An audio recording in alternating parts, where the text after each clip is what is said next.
কি করলে আমাদের নসিবে ভালো কিছু হবে, আমাদের ভাগ্য যেন সুপ্রসন্ন হয়, নসিবে যেন ভালো কিছু লেখা হয়, আমরা চাই না? কি করলে আমাদের নসিবে ভালো কিছু হবে? আমরা আজকে কয়েকটি আমলের কথা বলবো। নাম্বার 1, প্রথম আমল হলো ঈমান এবং তাকওয়ার চর্চা করতে হবে সারা বছর জুড়ে। এক রাত্রে যায় মসজিদে কান্নাকাটি করে আল্লাহকে এটি দোয়া দরুদ করে একটু ভাগ্য ঠিক করে সারা বছর আপনি টোটো করে ঘুরে বেড়াবেন, এটা বোকার স্বর্গে বাস করার সমান। এটা কখনো সঠিক বিষয় না, বরং আপনি ইবাদত বন্দেগী নেকামল সারা বছর জুড়ে করার চেষ্টা করবেন। আল্লাহ বলেছেন ওয়ালাউ আন্না আহলাল কুরআ আমানু ওয়াত্তাকাউ লাফাতাহনা আলাইহিম বারাকাতিম মিনাস সামা। যদি কোন জনপদের লোকেরা ঈমান আনে আর তাকওয়া অবলম্বন করে, আল্লাহ বলেছেন তাদের জন্য আসমান থেকে আমি বরকতের সমস্ত দুয়ার খুলে দিব। এই জন্য আপনি আল্লাহর প্রতি ঈমান আনবেন এবং হারাম থেকে বেঁচে চলবেন, আল্লাহর নির্দেশগুলো মেনে চলবেন, আল্লাহ আপনার জীবনে বরকত দিবেন এবং আল্লাহ তাআলা আপনার ভাগ্যে ভালো কিছু দিবেন। সবচেয়ে বড় ভালো কিছু পাওয়া হলো মানসিক প্রশান্তি, সেটা আল্লাহ তাআলা দিবেন, জান্নাত তো আছেই।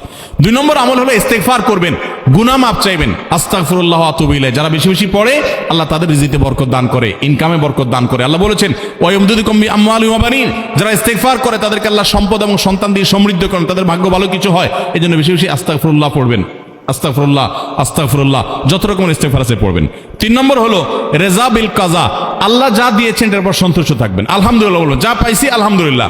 আলহামদুলিল্লাহ বললে কি হবে? আল্লাহ বলেছেন লা ইন শাকারতুম লা আযীদান্নাকুম, যদি তোমরা নিয়ামত যা পাইছো শুকর আদায় করে আরো বাড়ায় দিব।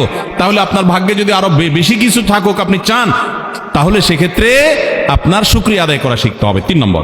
4 নম্বর হলো সাদাকা, দান সাদাকা। এটা বিপদ আপদ থেকে মানুষকে রক্ষা করে, মানুষের জীবনে বরকত এনে দেয়। এই জন্য সাধ্য অনুযায়ী দান সাদাকা করা। 5 নম্বর হলো আল্লাহর কাছে দোয়া করা।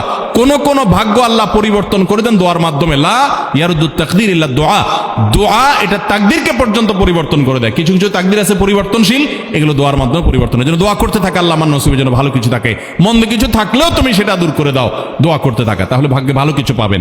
এবং 6 নম্বর হলো আত্মীয়তার বন্ধন রক্ষা করা। বুখারীর হাদিস, নবী সাল্লাল্লাহু আলাইহি ওয়াসাল্লাম বলেছেন মান সাররাহু আন ইউবসাতা লাহু ফি রিজকিহি আও ইউনসা লাহু ফি আথারিহি ফালিয়াসিল রাহিমা।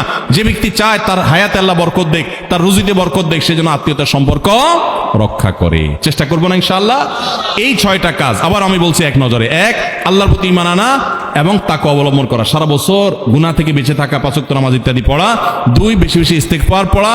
3, আল্লাহ যা দিয়েছেন এটার পর আলহামদুলিল্লাহ বলা, তার নিয়ামত বাড়বে। 4, সাদাকা করা, সাধ্য অনুযায়ী দান করা।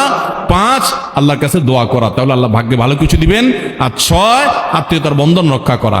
এর পাশাপাশি চেষ্টা করবেন নামাজ শেষ ফাইদা কুদিয়াতিস সালাহ ফান্তাশিরু ফিল আরদি ওয়াবতাগু মিন ফাদলিল্লাহ, আপনি ছড়ায় পড়বেন রুটি রুজি তালাশ করার জন্য, আল্লাহ তাআলা বরকত দিবেন। চেষ্টাও করবেন, দোয়াও করবেন, ইনশাআল্লাহ আল্লাহ তাআলা ভাগ্যে ভালো কিছু দিবেন, ভাগ্য সুপ্রসন্ন।